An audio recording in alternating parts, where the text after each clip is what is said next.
Okay. The Subcommittee on State Foreign Operations and Related Programs will come to order. Administrator Power, thank you so much for being here today to discuss the fiscal year 2024 budget request for the U.S. Agency for International Development. Before I get into the details of the budget, I want to take a moment to thank the men and women of USAID, including the Foreign Service nationals and the staff of your implementing partners as well, for their effort to make the world, frankly, just a better and a safer place.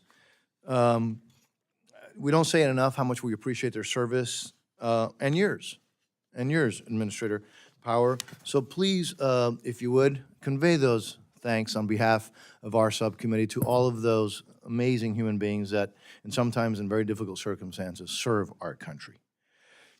Now, I want to turn to the budget. The President's request includes $32 billion in USAID fully or partially managed accounts, which represents a 10% increase over fiscal year 23 enacted. I want to share you what I also said to Secretary Blinken and also Secretary Yellen last month, which is the following: proposing increases of this magnitude, yet again, to a Republican House, when the President's own party has rejected this level of spending every year, is just totally unrealistic. It also sets an untenable expectations abroad and hurts, I think, U.S. credibility. We only need to look at the President's brazen climate pledges in 2021 to see the impact of what happens when Congress is not consulted and, frankly, overcommitments are made to the rest of the world. In absence of the appropriations in support of these pledges, now the administration attributes funding from many unrelated development and health activities to climate change. Not only is this sure to disappoint the climate advocates that the President is trying to appease, but even worse, it also makes foreign aid much more controversial and difficult to defend to the majority of Americans. This is because, as you and I have discussed, most Americans know that throwing money at climate change will do nothing to reduce global temperatures, since the world's largest CO2 emitters, like Communist China, are doing whatever they want. In reviewing the USAID request, I had hoped to see a strategic focus and clear priorities in support of our top foreign policy and development challenges. Instead, this request appears to be on everything but the kitchen sink approach. And I hope this hearing will help us drill down on priorities in areas where U.S. funds are demonstrating measurable impact. We cannot, with a straight face, say that all U.S. economic and development dollars are yielding positive results, obviously. So what I'm really interested in, and what my team is working on as we speak, is identifying what is working and what is not. If it is not working, well, we can no longer afford to fund it. It's as simple as that.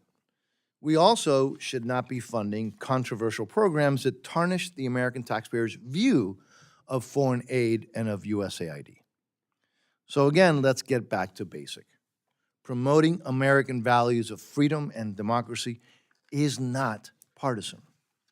Supporting a family's ability to provide for themselves, to send their kids to school and stay safe and healthy, that is not partisan. I am so proud of the work our country has done through USAID to support communities and families in times of disaster and humanitarian crises, and in the face of authoritarianism and threats to freedom and democracy, by demonstrating the generosity and the compassion of the American people. Again, this should not be partisan.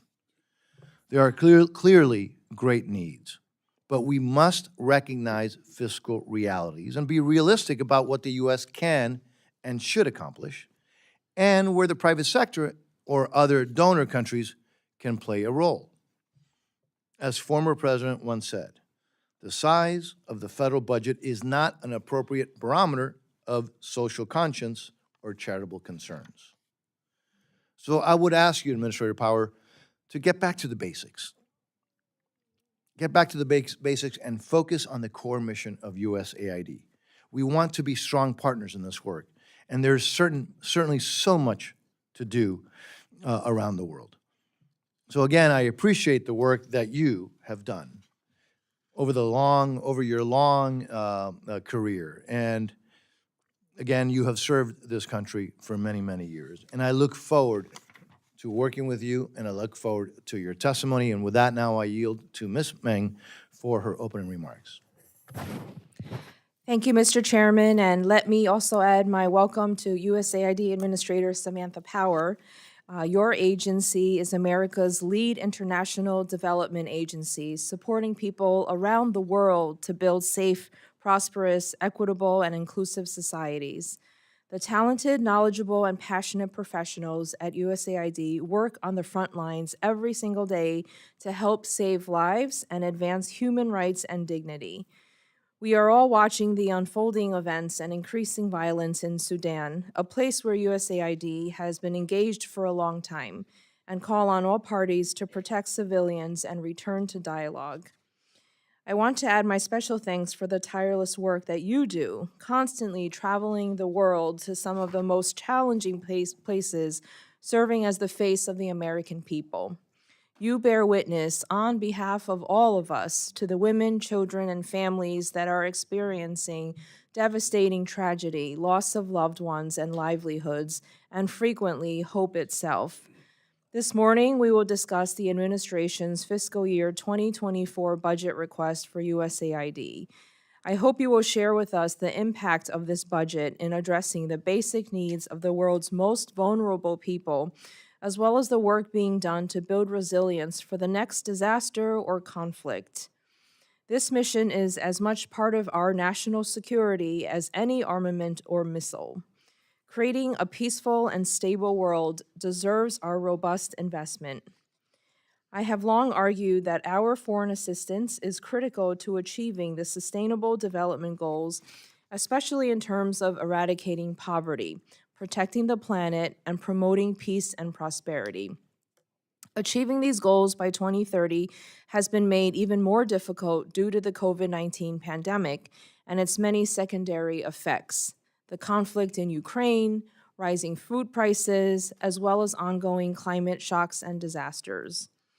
To address these needs, the United States requires an international development agency that is nimble, accountable, and properly staffed. This subcommittee has strived in recent years to ensure that you have the resources to meet the agency's human resources and diversity goals, and I hope you can give us an update on your progress in these areas and what resources are still required. The fiscal year 24 budget request includes notable increases for humanitarian, global health, climate, and accountable governance programs. It also makes a bold commitment to gender equity and equality. I look forward to hearing from you how USAID works to lift up women and youth through both its programs and policies. This includes addressing access to family planning and reproductive health care. According to the World Economic Forum, more than 60% of Africa's population is under the age of 25. How we include these youth in the future of their countries, as well as the international community, will be critical to future stability. I appreciate the hard work USAID has undergone to update its youth and gender strategies in recent months. Ensuring that our programs respond to the needs of these groups is critical. I would also appreciate hearing about USAID's efforts to prevent the next pandemic. Congress has provided increased resources to address global health security in recent years. I hope you can share some of the lessons we have learned on pandemic preparedness, even as COVID-19 falls off the front page. As we are painfully aware, the United States will only be as prepared as the weakest global link. In particular, I'm concerned about the continuing commercial trade in and markets for live wildlife and the risk posed to human health of the potential for zoonotic spillover for such wildlife. And finally, I hope you will update the subcommittee on the agency's work to prioritize locally led development. I agree that to be enduring, our development efforts must be defined and led by local actors. I hope you will update us on the progress made thus far and what roadblocks you are encountering. This is why I'm so concerned about discussed cuts to the SFOP's bill back to the fiscal year 2022 level. Such cuts would threaten much of the progress made to build capacity to deal with new infectious diseases, prevent the procurement of malaria nets for 4 million people, and will leave 13 million fewer children vaccinated. New staff brought on to deal with oversight of health, governance, and humanitarian programs would be endangered. Such a proposal comes at a time when many countries are looking for partners to improve their economies, build infrastructure and social services, and improve access to electricity. If the United States is not able to respond vigorously, countries will have no option but to turn to others for that kind of investment, creating new economic and security challenges for the U.S. Administrator Power, I hope you can better explain how these decisions would impact the work of the U.S. overseas. Thank you for being here today and for your tireless work to improve lives and human dignity around the world. And thank you, Mr. Chairman. I yield back. I want to thank the gentlelady. Madam Administrator, your full written statement will be placed in the record, and obviously feel free to summarize your statement. Again, thank you for your service. Thank you for being here. You are now recognized. Thank you so much, Mr. Chairman. Let me also thank Chairwoman Granger, Ranking Member Lee, Ranking Member DeLauro, and distinguished members both of this subcommittee and the broader committee. And I'm really grateful to those of you who are here. I know there's an awful lot going on up here, or so I'm told, so I read in the newspaper. Special thanks to Congresswoman Meng for your remarks, of course, your dedication to this set of issues, and for subbing in for Ranking Member Lee, who I had a chance to speak with last night. We had our own mini budget hearing. So I answered numerous questions already, feel well prepared for today. I also want to just single out the subcommittee and committee staff with whom our team works with every day.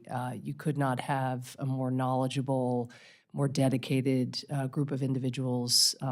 There's nothing that USAID does out in the world that we could do without actually those engagements. They really make us better every day. As both of you have indicated, and is fairly obvious, the challenge the world faces today is clear. The decades of development gains that successive administrations and successive Congresses work together to secure, and that have laid the foundation for an era of relative peace, relative stability, relative prosperity, those gains are seriously imperiled. During our lifetimes, the United States has helped accelerate tremendous progress in reducing extreme poverty, in fighting disease, in addressing hunger, getting kids, including girls, into school, and fueling democracy's rise over several decades. As you all know, many of these trends are now heading into reverse. The pandemic decimated health systems, leading to a resurgence in diseases ranging from measles to tuberculosis. The pandemic also battered many countries' finances. After a decade of heavy borrowing, and perhaps we'll talk a little more about that, and more recently rising inflation exacerbated by Putin's war, 60% of the world's poorest countries are at or near debt distress. This is a very new dynamic in so many of the countries that we are working. Natural disasters, as we know also from here at home, are increasing in frequency and intensity, leading to a sharp rise every year in humanitarian needs. The upshot of all of this is stark. For the first time in decades, literally since the 1950s, human life expectancy is on the decline. I mean, that is a stark fact, and extreme poverty is on the rise. At the same time, democracies everywhere are under attack. Our rivals are using transnational corruption, digital repression, disinformation, and in Ukraine, of course, actual artillery and missile fire to undermine freedom, to elevate autocrats, and to curry favor. It is a daunting list of challenges, and I know that some question whether the United States should be taking on these challenges through our development investments, or whether the scope of this range of interlocking challenges is too great to make a meaningful difference. But the fact is, our national security, the security of the American people, hinges on this work. Deprivation and indignity abroad can fuel resource competition, political fragility, and extremism that endangers us here at home. Disease outbreaks, we well know, can cross oceans, and recessions in foreign markets can threaten our own economic growth. We are connected. In 2023, we are most definitely connected. If we don't lead efforts to take on these challenges, the People's Republic of China and Putin have proven ready to step in, whether through opaque loans on unfavorable terms or with mercenaries in tow. An international order that values democracy and human rights and that respects international borders is not a given. Indeed, authoritarian actors are challenging and aiming to reshape the order. We have to invest in the stable and the humane world that we all need. USAID is immensely privileged to have a leading role in tackling the most significant challenges of our time in close coordination with our interagency partners who are advancing diplomacy and defense. We are immensely grateful to the American people and to you for giving us the resources to make a major difference. That said, we know that to drive progress on the scale we need, we have to bring other donor countries, the private sector, multilateral institutions, foundations, and local organizations in our partner countries along with us. We have to be catalytic, ever more catalytic. So USAID has set a new reform agenda aimed at delivering progress beyond our development programs, using our expertise, our convening power, and our advocacy to draw others in, to leverage the resources that Congress provides us, to spark innovation, and to inspire broader movements for change. The Biden-Harris administration's FY 2024 request of $32 billion for USAID's fully and partially managed accounts will allow us to make more of that transformative impact. We will invest in countries experiencing democratic openings, of whom there are several very notable examples, helping them show that democracy delivers tangible results for citizens, economic results, as well as political results. We will work with nations to attract private sector investment and drive broadly shared economic growth. We will support countries that are rebuilding their decimated health systems, and we will meet growing humanitarian needs not just with emergency assistance, but with longer-term investments in resilience. And finally, we will crucially invest in our workforce to carry out this ambitious agenda. Since 2019, our operating expense funds have increased at half the rate that our programming has grown, giving us more to do with fewer people and resources. But this budget will help us invest in the people and systems that we need to power an agency that is nimble and that is responsive. We know that with the United States leading the way, the world can drive meaningful progress against our toughest challenges because we have decades of gains in global health, in education, and decades of prosperity to prove it. It's on us now to resume that progress. A few months ago, President George W. Bush posed a question. What's the role of a great country in the world? Is it to look inward? Is it to think about how to solve big problems? As he said, we all decided to work together to solve big problems. I hope we can continue that legacy. Thank you. Thank you, Madam Administrator.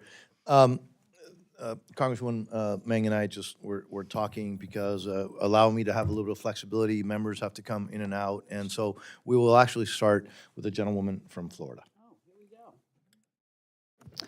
Well, thank you, Mr. Chair. Thank her. Thank you, Madam Ranking Chair. People don't think we get along, but actually, some of us do get along. Oh, sorry. Okay. Administrative Power, thank you for your service and for your testimony. And it's always good to see you. You said in your testimony, or your written testimony, the world faces a daunting list of challenges: extreme poverty, disease, the global food crisis, shocks of the COVID-19 pandemic and Putin's war in Ukraine, getting children in school or back in school, attacks on democracy in the world. And thank you. The U.S. international assistance and the USAID just does such critical work tackling these challenges.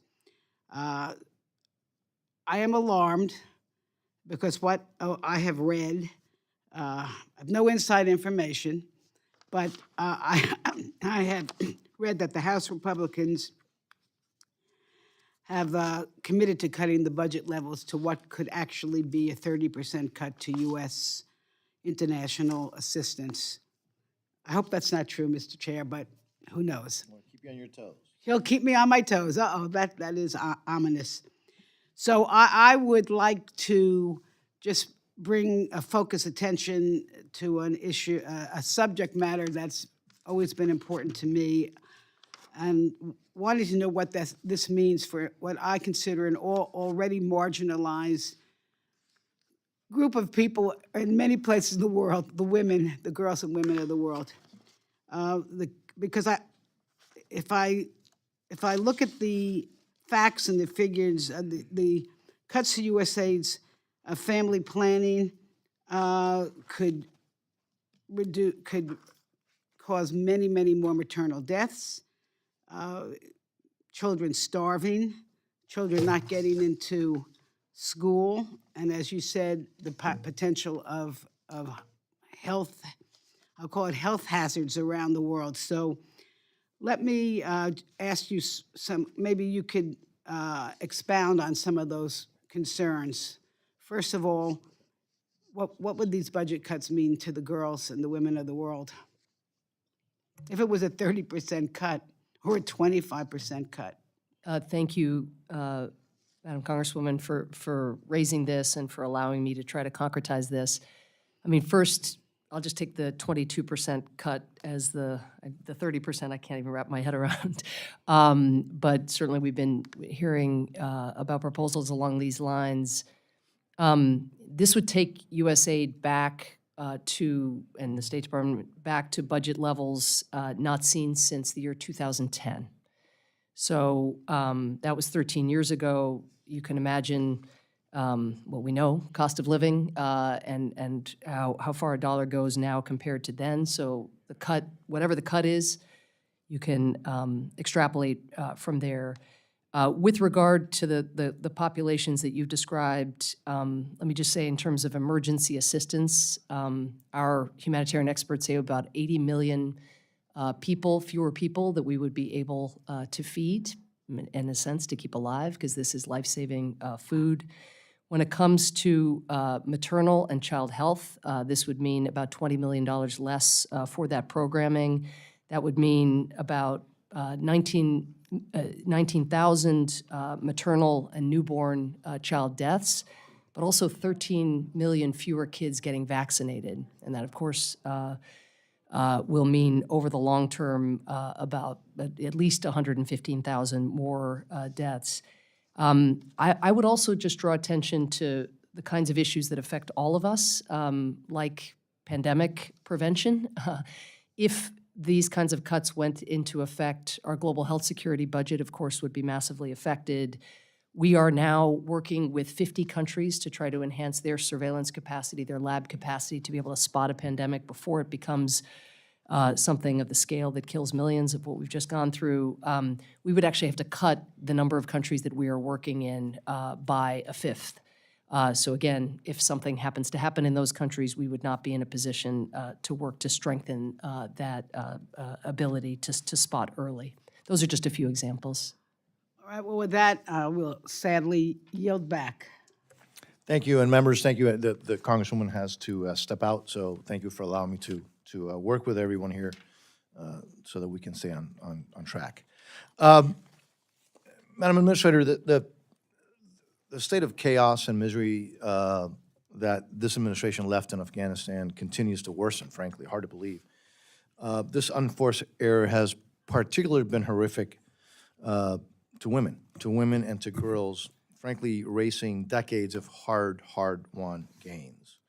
A number of us met with a group of women from Afghanistan just to listen to their stories is heartbreaking.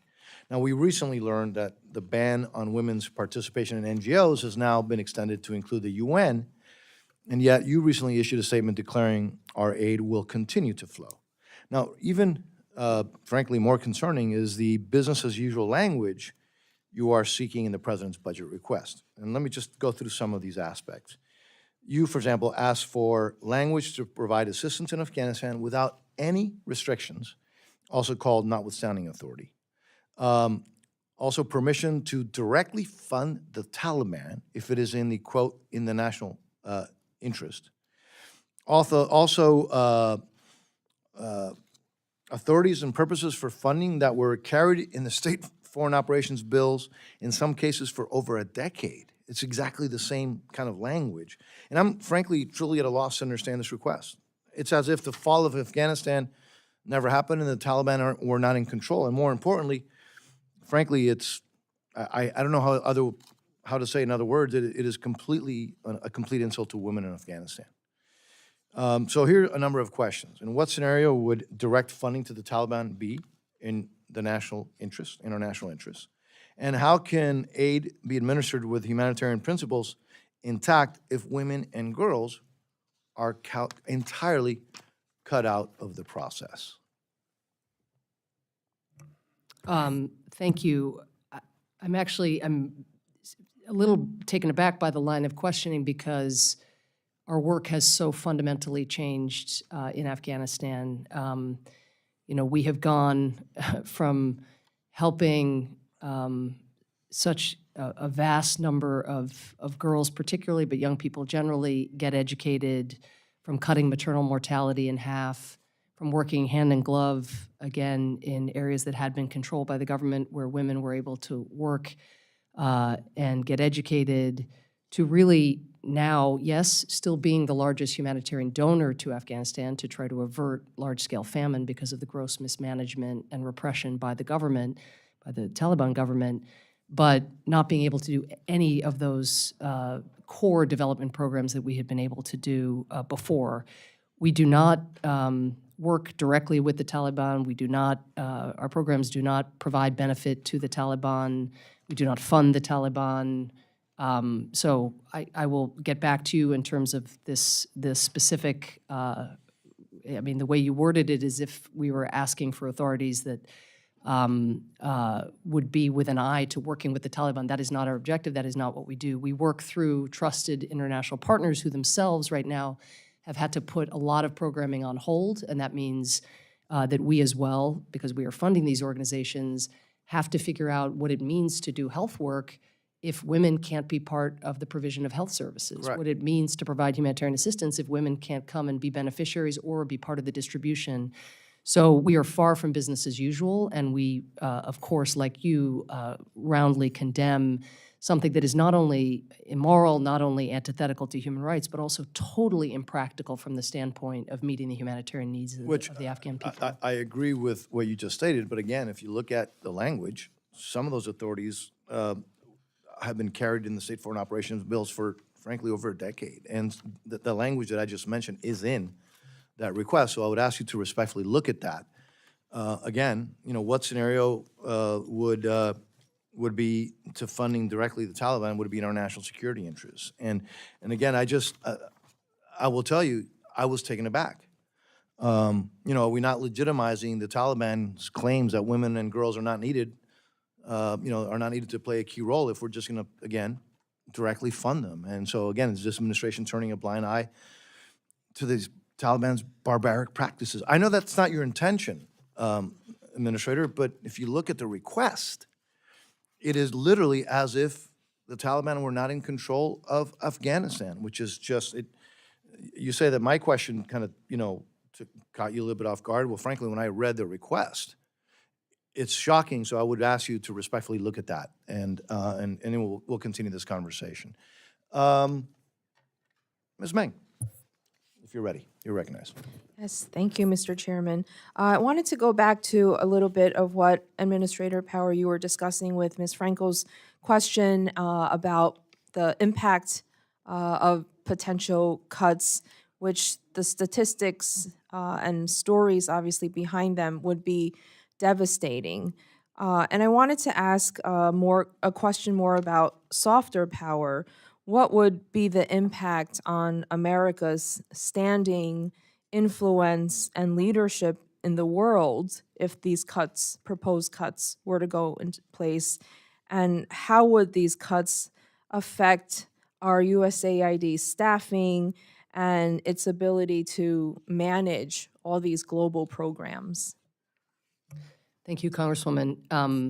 Well, let me say already, because the needs in the world have driven an increase, for example, in emergency humanitarian assistance, as it stands right now, a USAID contracting officer manages annually 5 times the amount of contract in terms of money than his or her DoD counterpart.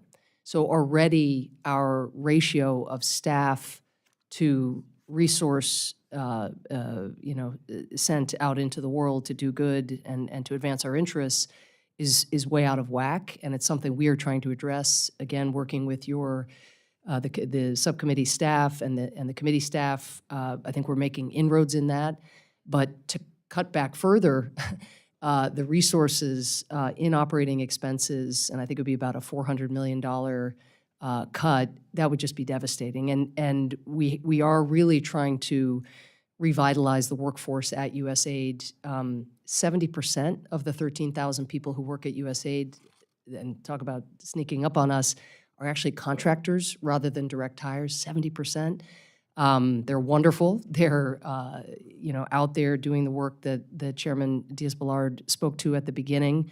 But in many cases, they don't have life insurance. They don't have equity in a whole range of ways. They aren't able to supervise direct hire employees. They don't have career tracks in many cases. So we're in the midst of a significant workforce revitalization effort that is going to make USAID again, much more responsive and nimble and make these investments more sustainable over time. To make cuts to all of that, to actually have to cut back on those plans really would be devastating.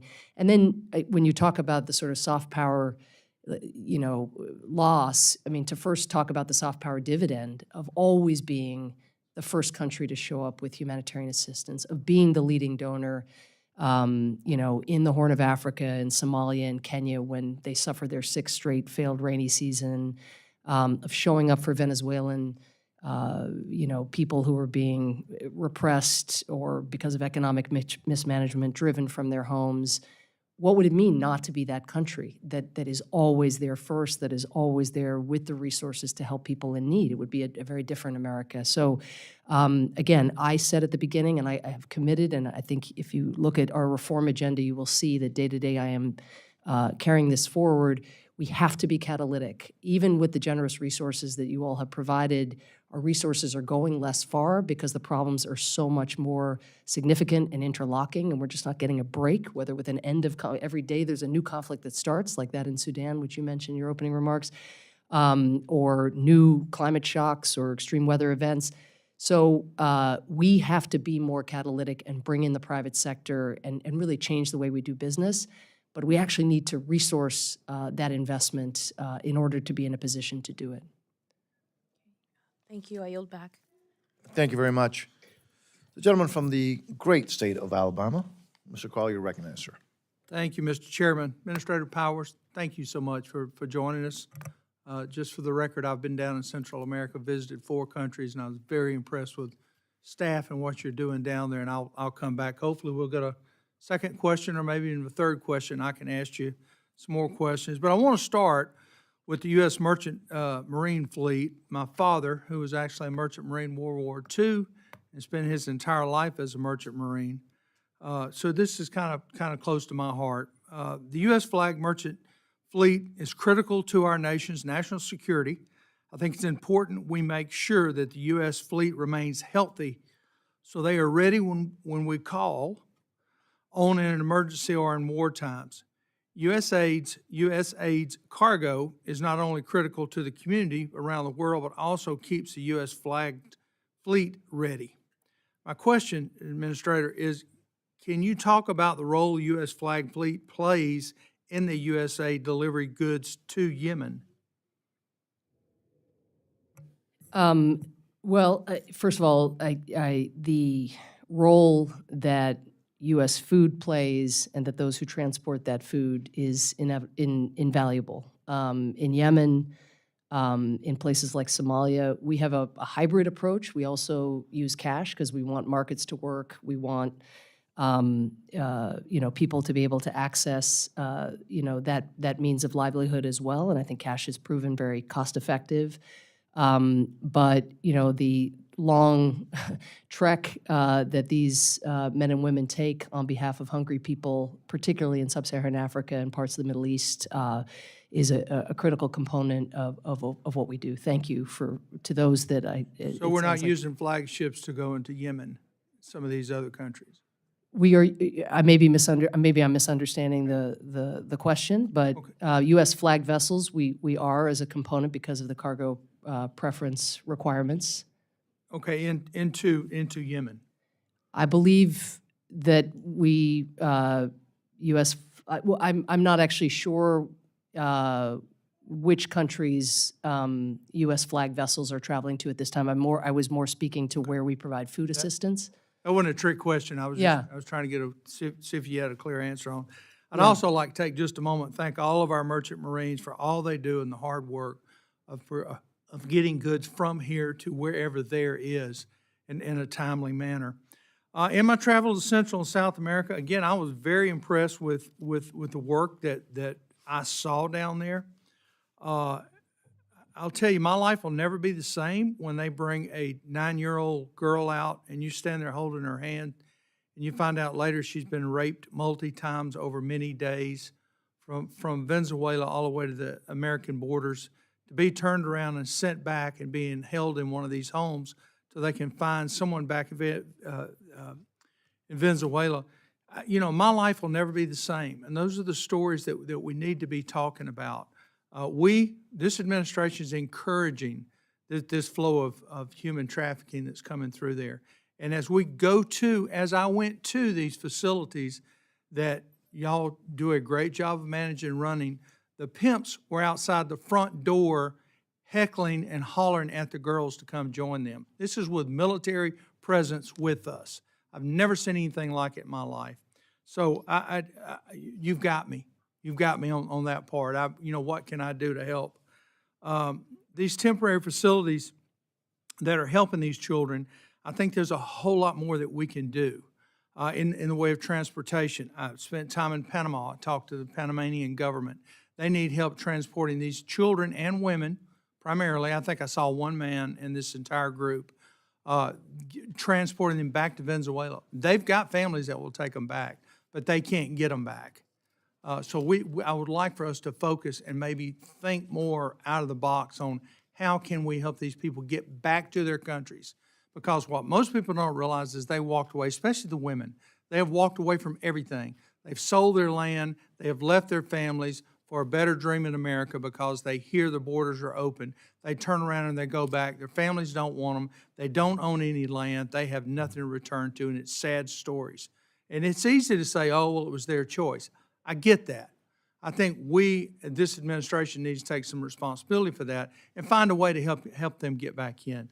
With that said, I appreciate your ear, Mr. Chairman. I yield back. Thank you, Mr. Carl. Ms. Torres, you're recognized. Thank you, Mr. Chairman, and Administrator Power. Thank you for being here with us. I very much appreciate the work of your team, what you are doing, not just in our hemisphere, but abroad.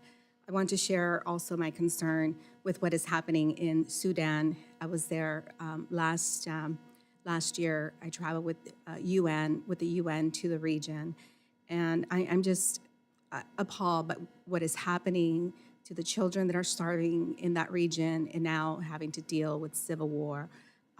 So anything that we can do to help alleviate and continue the food programs in that region, very much appreciate your work there.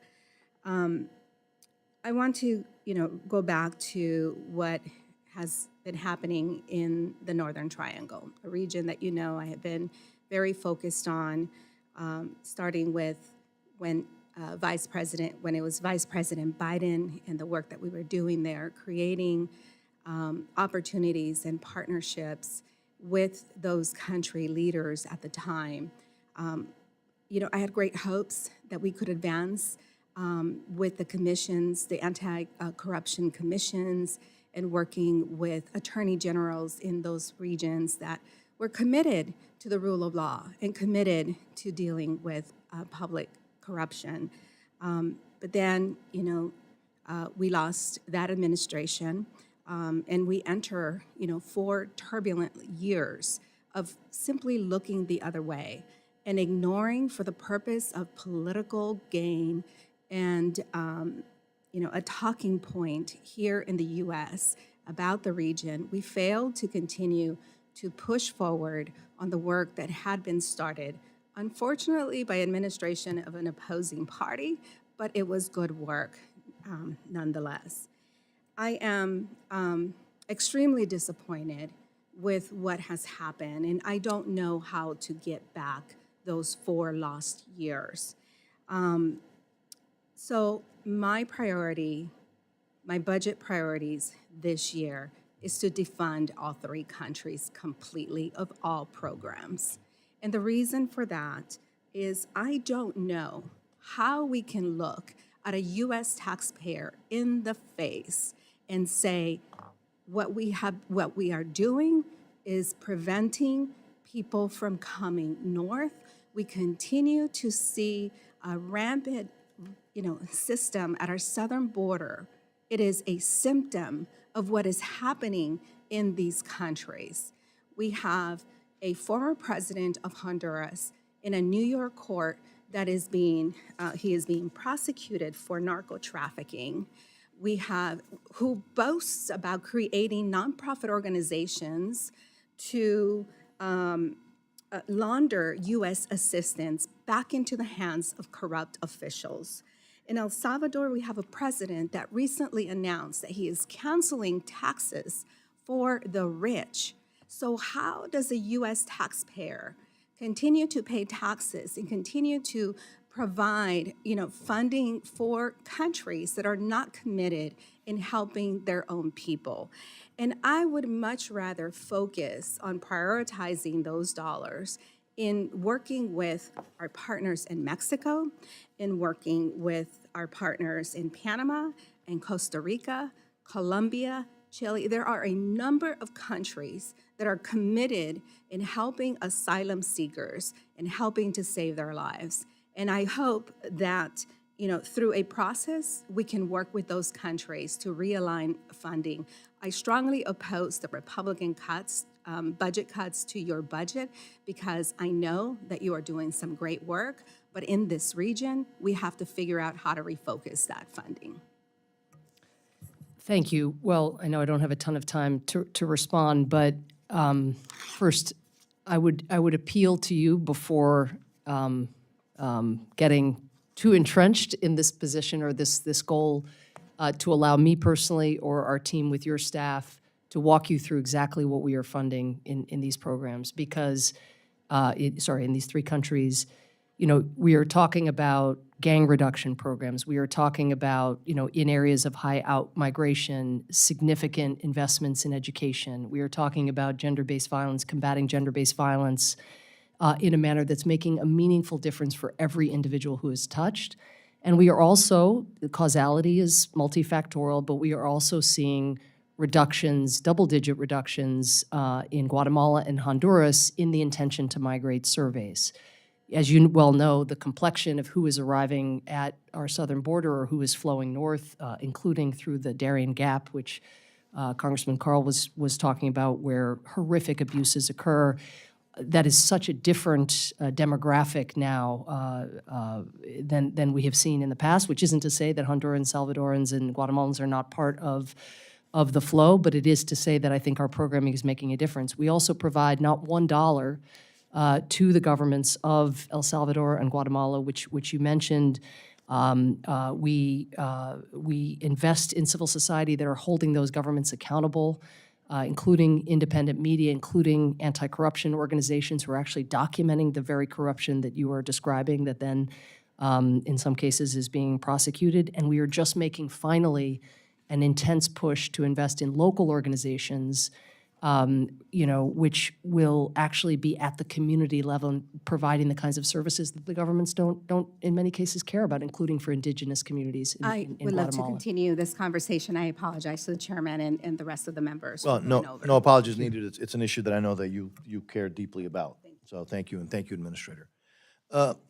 Administrator, let me speak a little bit about Cuba. And you and I have had multiple conversations over the years. I know where your heart is, but I would like to ask you about your vision of the Cuban democracy programs. Whether you plan to stick with traditional democracy building in Cuba, such as by supporting political prisoners and their families, promoting labor rights for Cuban doctors and other professionals, and encouraging independent media and human rights. That's kind of one a little bit open-ended question. But one of the things that I've always found interesting about this administration, is their infatuation with so-called entrepreneurs in the island. You very well know it's a closed communist economy. All of these entrepreneurs that the administration keeps focusing on are pre-screened, pre-approved by the regime. And, an example, there are no former political prisoners or anybody connected with opposition or any of the folks who've hit the streets who have ever gotten a license from the regime. And so would you not agree that when you're dealing with these pre-approved by the regime entrepreneurs, they're not independent? So anyway, it's kind of a two-part question, if you'd care to try to address that. Thank you, and thank you for always standing up for the rights of the Cuban people who continue to suffer, again, economic mismanagement and repression at a horrific scale. I'd say in the first, I always welcome your ideas in particular, and those who are very knowledgeable about Cuba on the approach to democracy support. But yes, I think that through dialogue, that is sort of the range of programs that USAID supports with so many political prisoners, with so many roundups. The vulnerability of those families is still something that I think feel very privileged to have a hand in trying to support, getting information, supporting those who are trying to get information as well to the Cuban people, given how difficult it is to do that. I think that's something that's very important. Again, if there are adjustments, we'd love to talk to you about that. I guess I would come back to your opening comments, which I very much agreed with, about looking at what works and what doesn't work, and trying to ultimately we're looking about the impact on the ground. And I think the programs that you're referencing that go beyond traditional democracy programs. I think the question for the administration as a whole is there something different that hasn't been tried that might, somehow actually change the dynamics on the ground, which are only heading in the wrong direction for the Cuban people. So, I hear you, and absolutely it's a stifling society, and the ability to start a business or do anything else, the government, again, interferes where it can. But I think our goal as an administration is, again, to look to see those actors who might be change agents, and that includes, of course, those political prisoners who are currently jailed for their values and for their voice, but also looking at a broader array of societal actors. And again, I look forward to working with you. But you would agree that these licensed entrepreneurs, folks, there's never been somebody there that again, the regime licenses them. The regime decides who they are, and all you have to do is go to YouTube and find the videos of those who are trying to be entrepreneurs. Who they get beat up, they get in prison. So you would agree that those are associated with the regime, and I get where you're going, but I think we need to understand that those licensed by the regime are not folks that are change agents. They're licensed by the regime, and I think you would agree with that part. I would want to, again, talk about specifics, and this is a little bit more general, but certainly the state is omnipresent in societal life in providing permissions to operate in a range of ways. At the same time, simply getting a permission doesn't mean that an entrepreneur may not have something to contribute when it comes to technologies or bringing new ideas, to some sector, to some community that may not, ultimately have some beneficial effect or some liberalizing effect. Well, to be continued. But again, and bear with us as far as allowing us the flexibility to go to different members. Ms. Meng, I think we're going to go to Mr. Fleischman now. Mr. Fleischman? Thank you, Mr. Chairman, and thank you, Madam Administrator, for being with us today. My question involves private industry partnerships. USAID currently has its largest ever contract under public tender, a set of 10-year contracts worth $17 billion to distribute health commodities to last-mile communities around the world. This is a continuation of a $10.5 billion contract, which was a continuation of a $2.5 billion contract. The agency has been investing and operating the same way since aid programs were developed in the 1960s. My question is, as the U.S. competes with other aid programs, like those sponsored by China, what is USAID doing to ensure we're getting the most effective results from our aid dollars? How is the agency working with private sector companies and organizations located and invested in aid recipient countries to create momentum towards self-sustainability and less reliance on foreign aid? Thank you. Thank you so much. I'm going to try to be brief. I have a lot to say on this question, and it's an excellent question. So first, we have set a goal as an agency to dramatically increase our assistance to local organizations. The numbers that you describe, which are I presume multi-year contracts, are reflective of a broader phenomenon, which is a tendency to rely in large measure for U.S. assistance to go principally to large, often U.S.-based contractors or large international organizations. I think over time, the sustainability of those investments when the contract ends, one has reason to question. I mean, our contracting partners work hard to try to ensure that they're sustainable. They often have subcontractees who might be local, but we are trying to get by 2025 for 25% of our assistance to go directly to local organizations. And second thing I would say is, at the heart of your question, I think, is it's the objective of self-reliance. And I think that is a true distinguishing feature of U.S. assistance and our objectives versus that of the PRC. We are trying, and my predecessor, Mark Green, of course, even the defining, animating principle for the agency was journey to self-reliance. I very much agree with that goal of countries wanting to work themselves out of assistance relationships, out of dependence relationships. The PRC approach is debt, saddling future generations for years. The PRC is 9-to-1 loan to grant. USAID is 9-to-1 grant, or U.S. government, U.S. assistance, 9-to-1 grant to loan. And that's very much in keeping with this idea of, countries wanting to work from aid to trade as expeditiously as possible. The vast majority of our, I think of our 12 largest trading partners, 8 of them were previously foreign assistance recipients. And that is what other countries know about that. They give us that statistic and say, we want to be in that category that become trading partners to the United States, where our trade relationship dramatically exceeds what we ever did in the assistance space. So I will say, just lastly, even though it sounds so easy to go from these large contracts to smaller partners on the ground who are rooted in communities, it is more staff intensive because to do a $100,000 grant or contract or a $1 million grant or contract can sometimes take the same time to meet all the compliance requirements, at the same accounting, the same lawyering on the part of the partner. So we are trying to build out our dedicated, almost SWAT team capacity to work with those who'd like to compete. Very last thing I'd say is that our numbers this year for contracting with small and disadvantaged businesses, we met our target and exceeded it, I believe, by over 1%, and we're going to continue to raise the bar on ourselves in that area as well. Thank you for your answers to those questions, and Mr. Chairman, I will yield back. Thank you, sir. Mr. Letourneau, you're recognized, sir. Thank you, Mr. Chairman. I appreciate it. Administrator Power, thank you for being here today.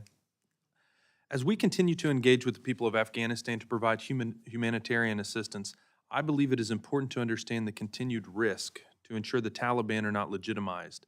And I appreciate the chairman raising these concerns about the situation on the ground as it has continued to develop over the last 2 years. The situation for women and girls in Afghanistan has become dire. In December, the Taliban banned women from engaging in humanitarian and developmental efforts. And I'd like to reiterate the chairman's concern about the lack of safeguards to ensure aid does not flow to the Taliban. Related to this specific ban that the Taliban has put in place, how does this affect assistance distribution? Thank you. We, USAID, from the minute the initial ban was announced for NGOs,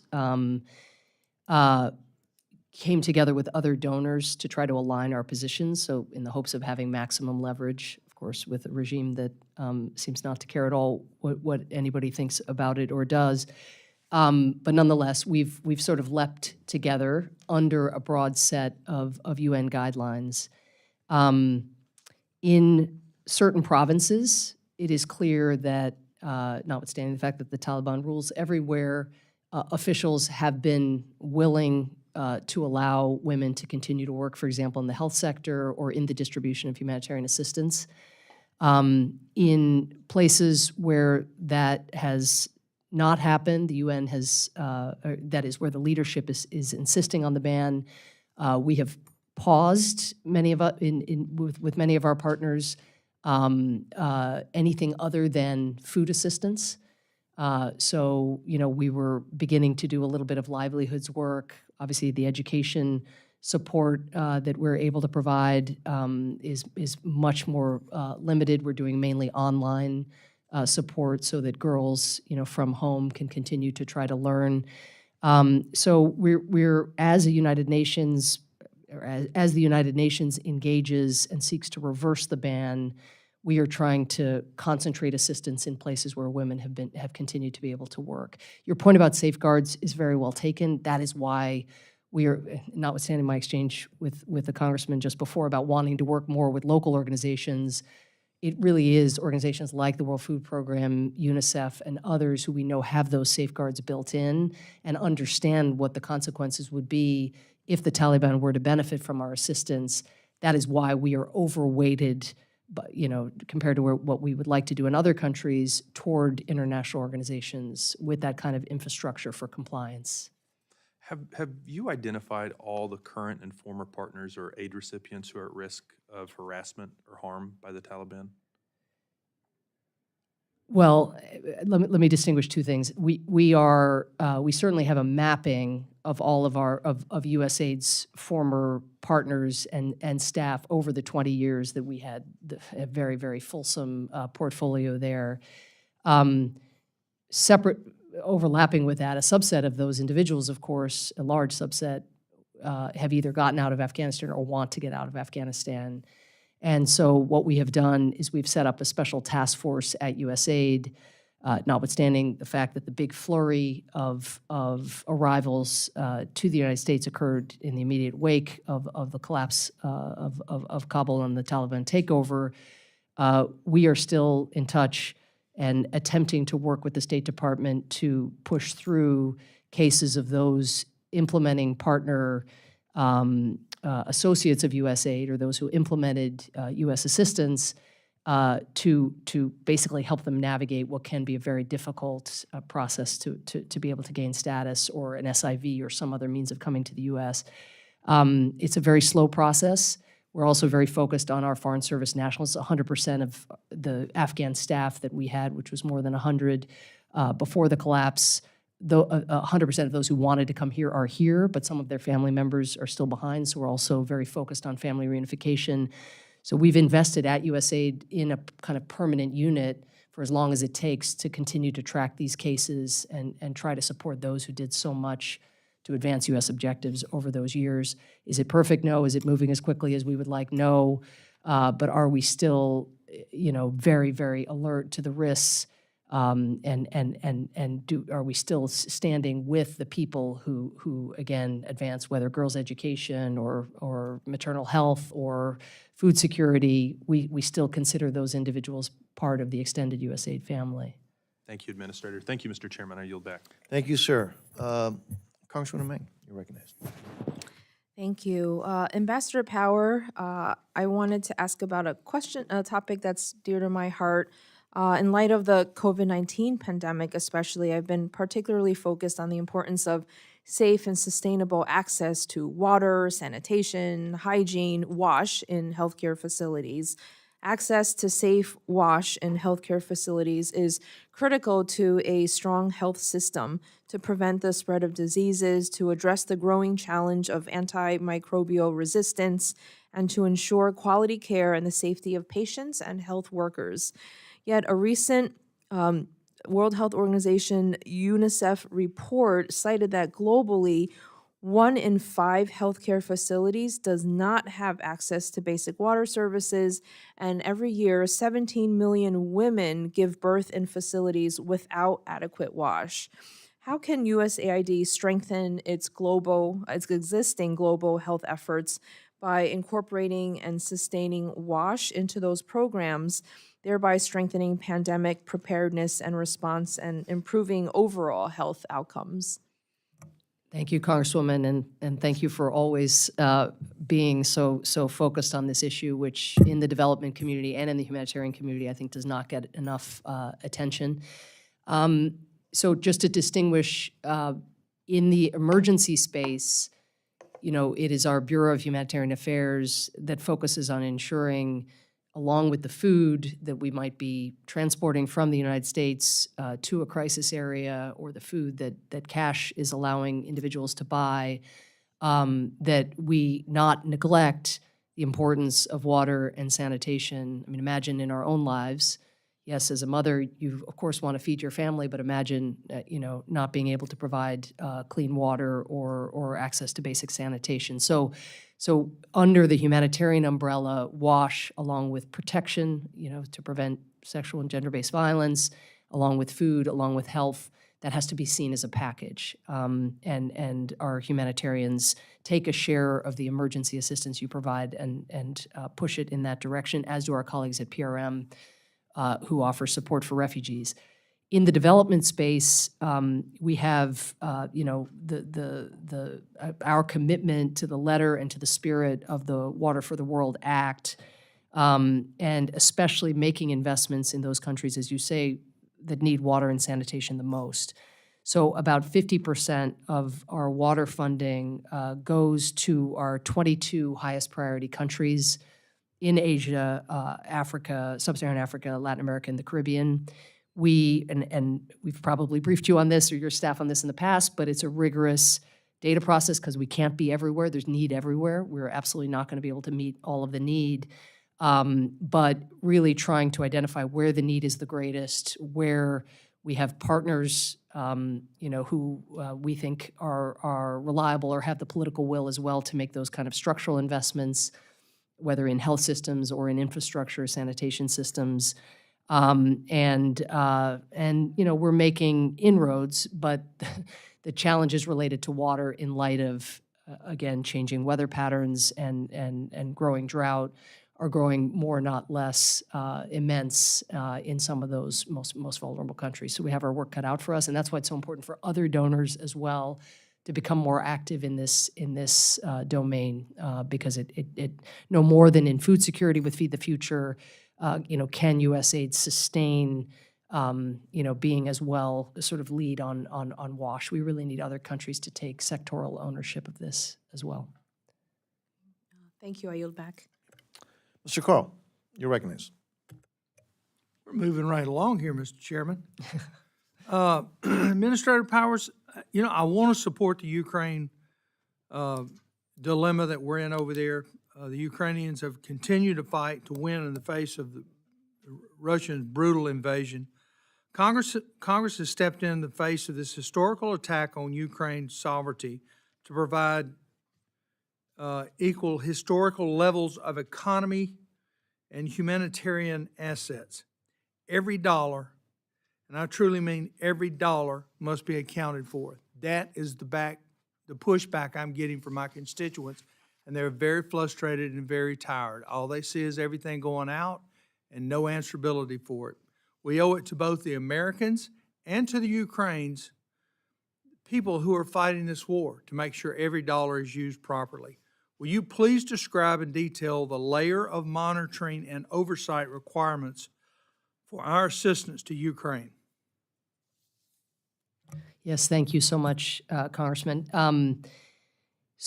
Your constituents' demands, their questions are questions that every American has every right to ask, every member of Congress has every right to ask, and that from day one we have known, even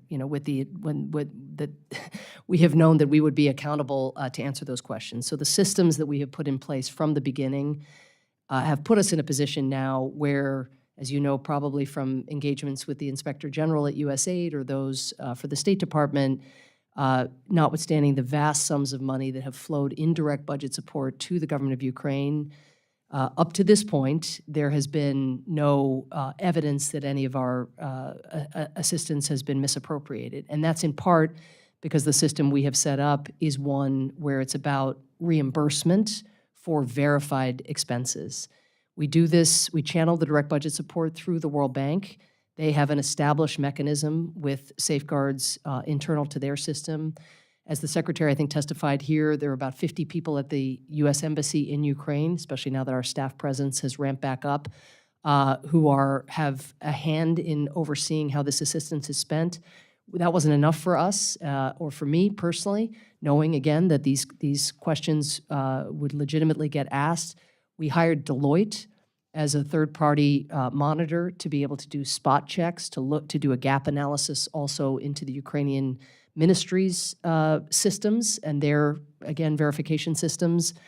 I think you saw with the house cleaning that Zelensky did several months ago, of course, that there was corruption, and it didn't involve U.S. aid assistance, but you saw a systemic response. And what I would also just point to, which is not well known, I think, up here or by the American people, is the investments that you have enabled us to make over 10 years in Ukraine's anti-corruption institutions, including its Prosecutor General's office, its Special Anti-Corruption Bureau, and its independent media. And it's the independent media who first surfaced, indeed, the allegation that the Deputy Minister of the Interior was using funds inappropriately. Just last week, I announced an additional $20 million, thanks to some of the resources in one of the more recent supplementals, in order to fund another verification effort, another organization coming in and providing a check upon a check. And of course, our Inspector General at USAID is going to be ramping up their physical staff presence on the ground. But, again, up until this point, and please, if anybody finds anything that is brought to their attention, we have a hotline that has been set up where people can report anything that they see, see something, say something, so we can smother it quickly. But as of yet, I think the system has worked. So you brought up another question for me. Understanding the security situation and the safety of our staff, which is very, very critical, are we conducting in-person monitoring by the U.S. government personnel? We are working primarily through implementing partners like Deloitte and like the new entity that we'll be bringing online. That is how USAID works generally. We hire implementing partners or contract out implementing partners to perform whatever the task is at hand. Here it is verification and monitoring. We do have 47 Ukrainian staff. 70% of USAID's workforce overseas are nationals of the countries in which we work. And they have been present in Kyiv even as the U.S. presence drew down in Kyiv and in other parts of Ukraine. And they are also active in the ministries and physically, staging visits and so forth. But that's different, I think, than what you're talking about, which is sort of being right seat, left seat with the people who are spending the money. That is done through implementing partners. Thank you, Mr. Chairman. Mr. Carl, thank you for continually bringing this up.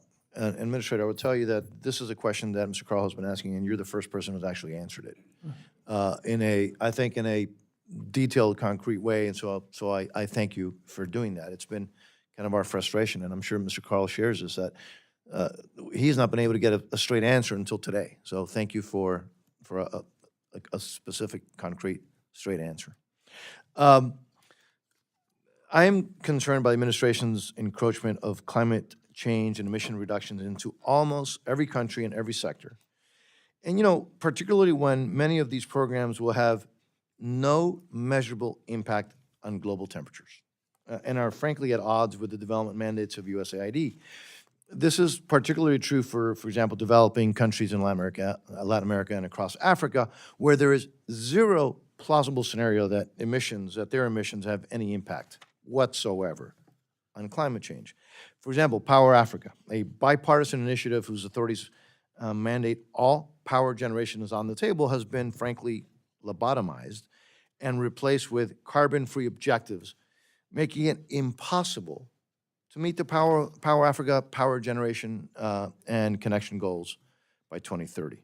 Again, imposing these restrictions on countries whose emissions simply do not matter under any scenario just strikes me as deeply hypocritical, since U.S. reduction emissions with an we reduce our emissions with an all of the above approach. So to impose such, frankly, restrictions on these countries for a negligible at best effect on climate change, and which will frankly hamper their development and USAID's efforts to lift them from poverty, seems highly counterproductive.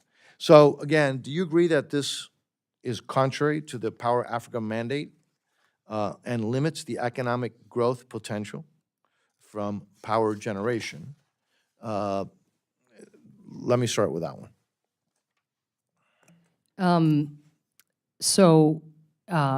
First of all, you and I had a version of this exchange, I think in your office, and stipulate that I think no scientist is saying that the steps that we are taking is going to bring about cooling. It's about how much worse will it get and whether we can limit how bad it gets. So I do think it's important to note that every contribution to limiting emissions, again, aggregated, because we need countries all around the world, as you make this point often, PRC as such a colossal emitter, India as a huge emitter, the United States, all of us together need to act in order to limit the damage. So this is not, sadly, about undoing the damage. The second thing, I'll come to Power Africa in just a second, but the second thing is, as we've discussed, this is, I would say, that the two asks that I hear about more often than anything else right now are jobs, jobs, jobs, jobs, jobs. We have so many young people, something Congresswoman Meng often asks about, and how are we going to actually employ them? You know, or can you help us with trade? Can you help us on economic growth and development? And then help us adapt to the changing climate. And so I'll come to, again, in just a second to Power Africa, but the demand for drought-resistant seeds, the demand for drip irrigation, the demand for disaster-resilient infrastructure. You cannot travel to a developing country and not hear about what extreme weather events, droughts, floods, whatever, and the projections are doing to development gains that we all work so hard to secure. With regard to Power Africa, you know, now that renewable energy is so much cheaper, we are actually, again, you know, you and I might have had a different exchange about this maybe 3 or 4 years ago or at the tail end of the Obama administration, but countries also want to do things quickly, and they want to leapfrog prior phases of development, because often popping up a bunch of solar panels in the middle of nowhere can be a way of securing rapid access to energy. I saw this in Lebanon in a recent trip. So we are working with our partners on the ground. And I think what you've seen is because of Power Africa, you know, the amount of electricity going to impoverished communities and communities that would have otherwise had to wait years, if not decades, is way up. And you know, there are exceptions that can be made, you know, but fundamentally, what we are hearing from the countries that want to electrify, and want to do so efficiently is that now, given private sector investments and given what the price levels are, that the preference is for renewables by and large.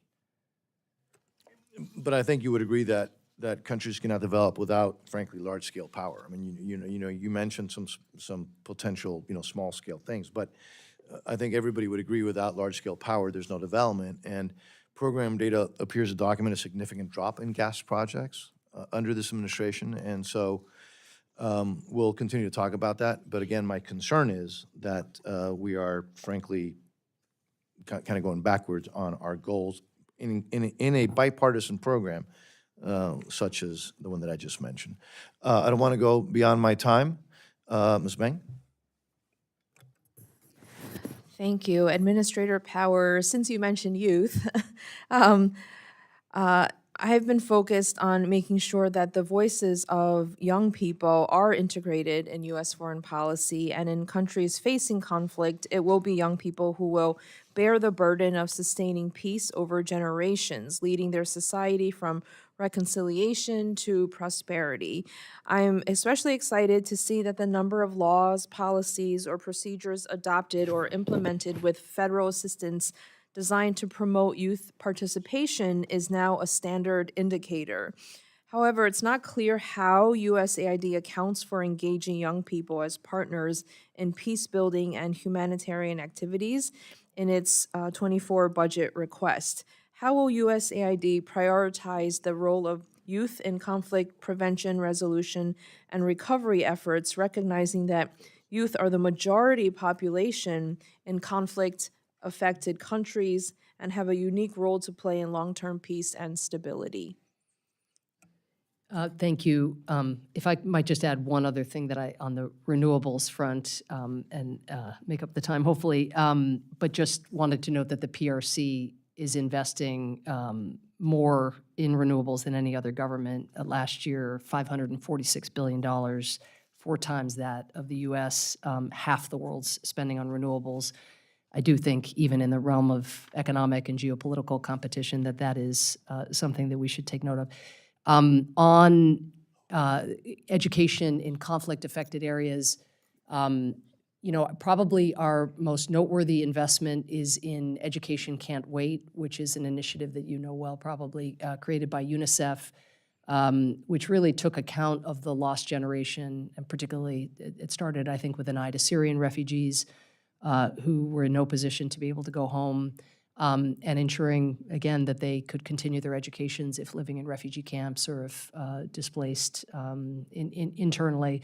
So that is something I think that we've requested in this budget, $25 million to continue to support, and it's immensely important. I think, there's our dedicated youth programming, and then there's what we need to do because so much of the developing world is young and under 35, which is that all of our programming should be youth programming, just like all of our programming should be, overcoming barriers for women and girls. And so, I think you've seen our youth policy, which came out last year. I think you and I have had an exchange about that.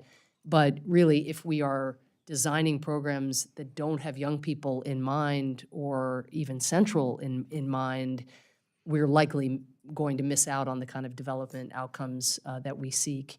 And so we've just started a new Office of the Chief Economist at USAID and building out our ability to use evidence to do randomized control trials. We have measurement learning and well-established programs, but this will really enhance, I think, the rigor of our ability to know what works. Back to Congressman Diaz-Balard's comments at the beginning, in the youth area, I also just want to make sure, as you note, that we are measuring specifically what the impacts are on young people, since those are fundamentally going to be the individuals who dictate the development trajectory for decades to come. And to piggyback off of that, last year, Representative Frankel and I got language included in the fiscal year 23 omnibus to encourage USAID to allocate resources through the International Disaster Assistance Account to provide access to safe, inclusive, and quality education for refugees and internally displaced children. What is the Biden administration's plan to support education and flexible learning opportunities for displaced children through this fiscal year 24's request? Thank you. I think I will get back to you if there's more to add, but I think it is this $25 million request for Education Can't Wait. It is UNICEF that is operating on the front lines with displaced persons.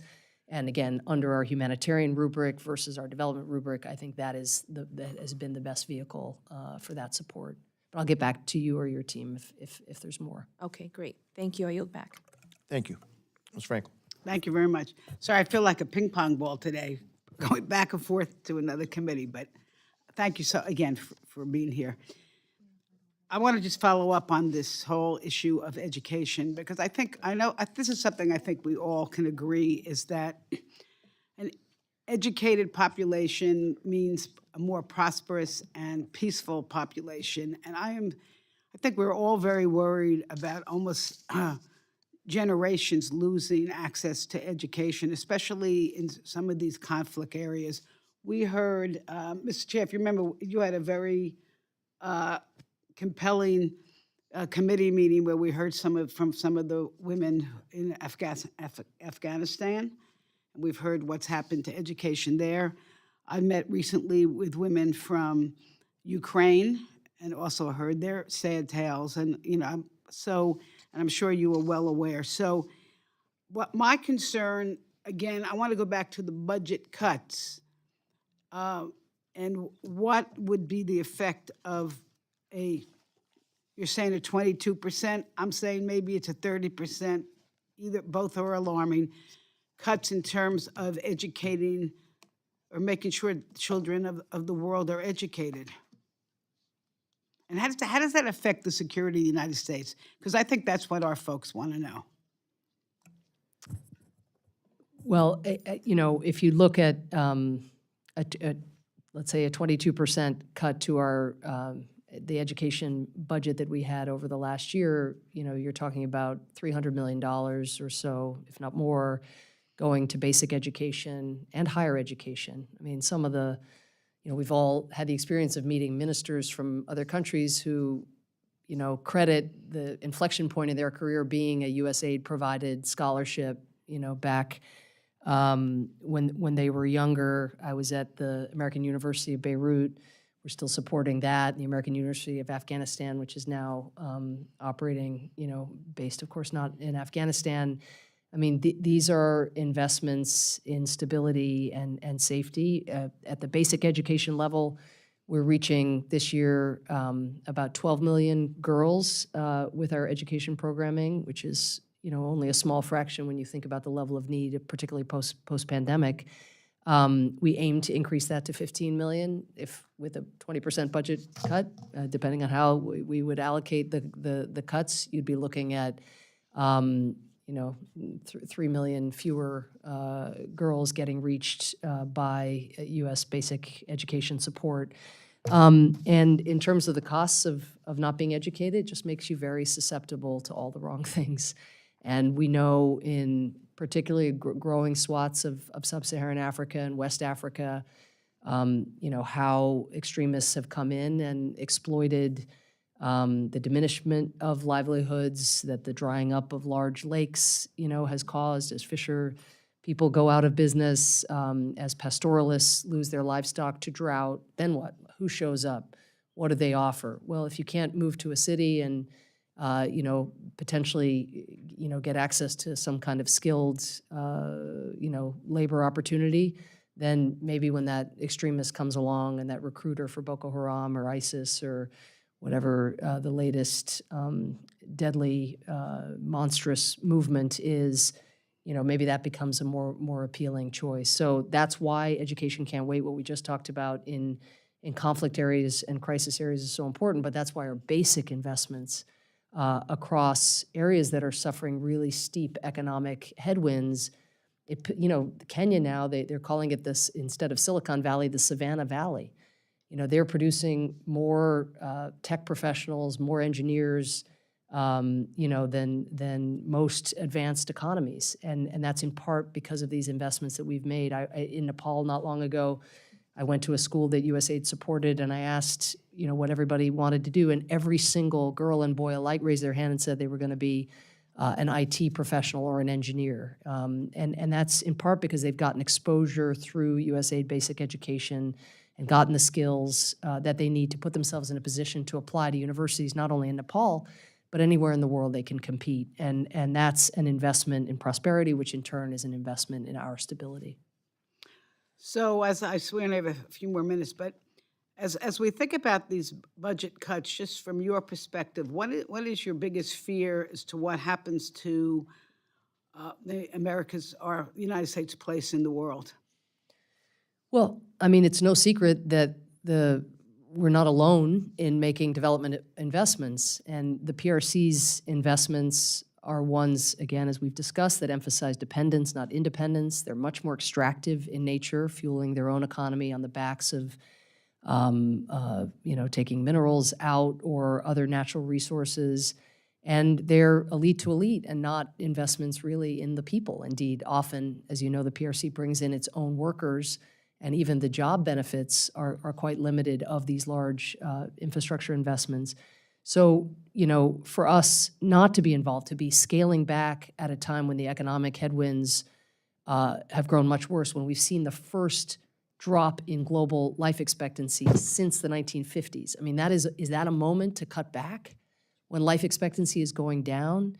When we see the good that a program like PEPFAR did, not only for the 25 million people who got access to life-saving treatment, but to U.S. standing in communities that were affected by PEPFAR, you see how it changes forever the way America is seen. And when we call on countries and urge them to join us, let's say in a sanctions effort or to open their doors to an American company, that matters. That standing matters. The regulatory environment, the enabling environment that USAID has worked with countries to help shape with American businesses and private sector investment in mind, that matters.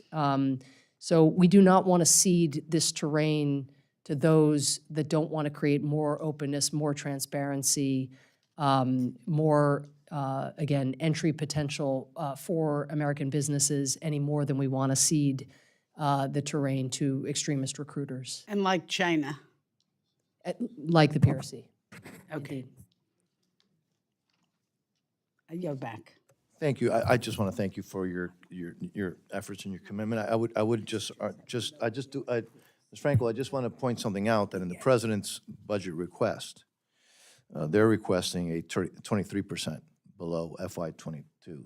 So your beef isn't with me. I think this is a conversation you need to have with, well, it's always with me. Your beef and I is always with me, but that's a separate issue. But on the issue of basic and higher education, I know that's something that's near and dear to you. Again, the administration is suggesting a 23% reduction over last year.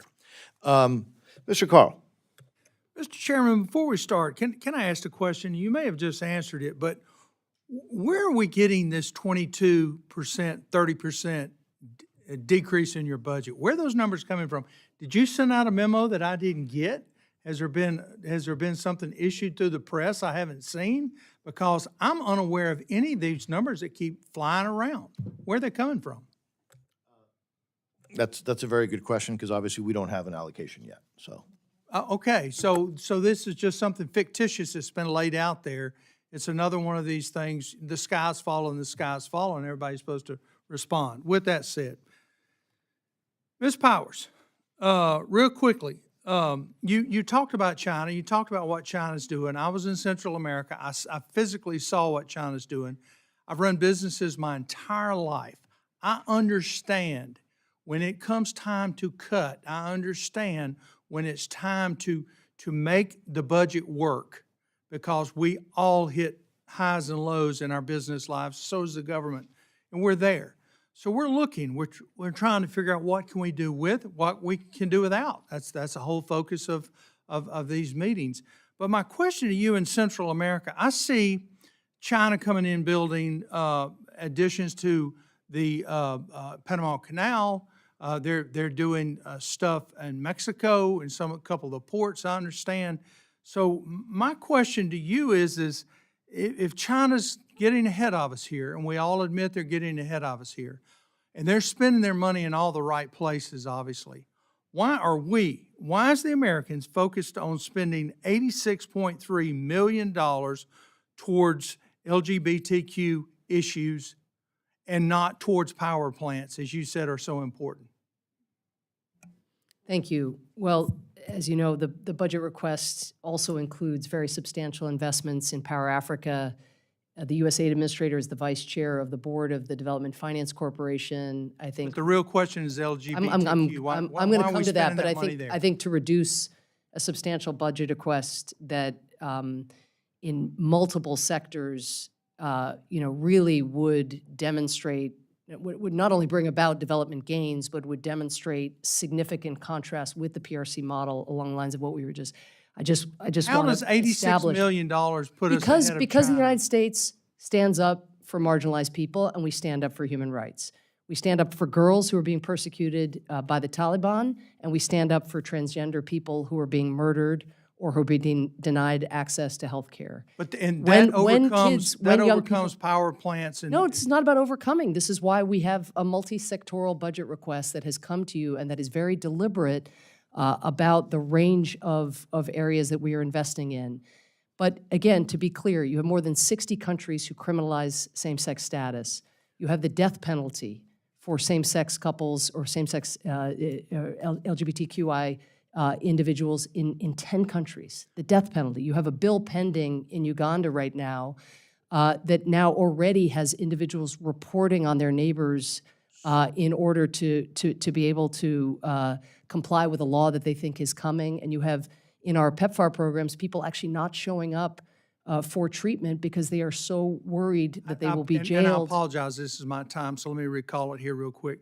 But what I'm getting at here is we have to figure out what's the most important thing to do today.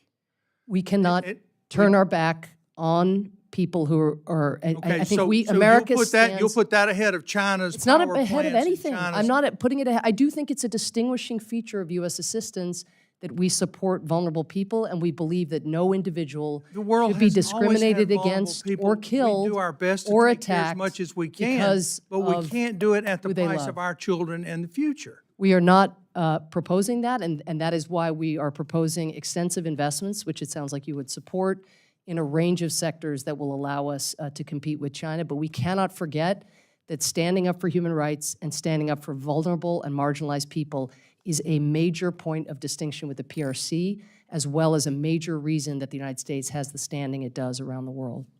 So how much of this 86.3 is going towards, let's break it down, transgender issues?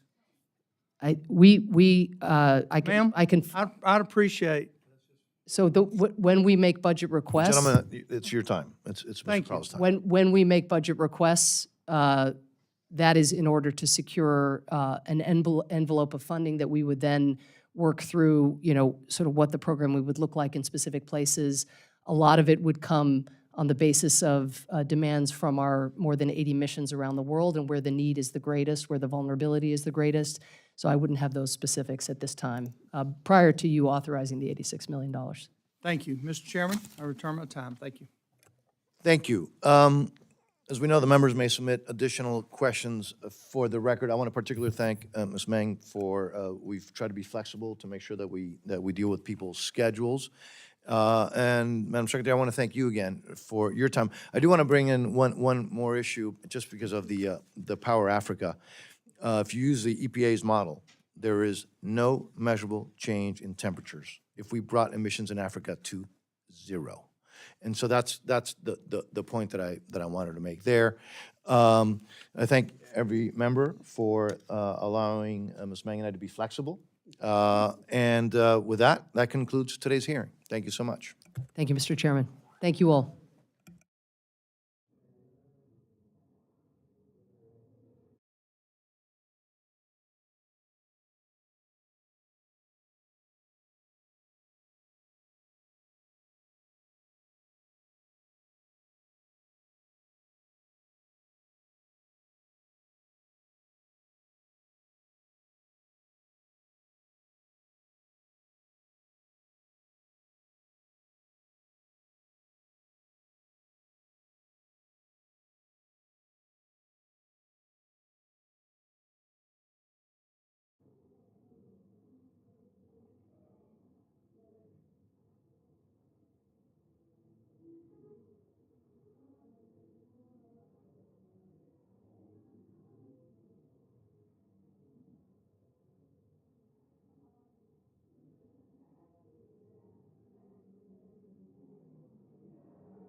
Yeah.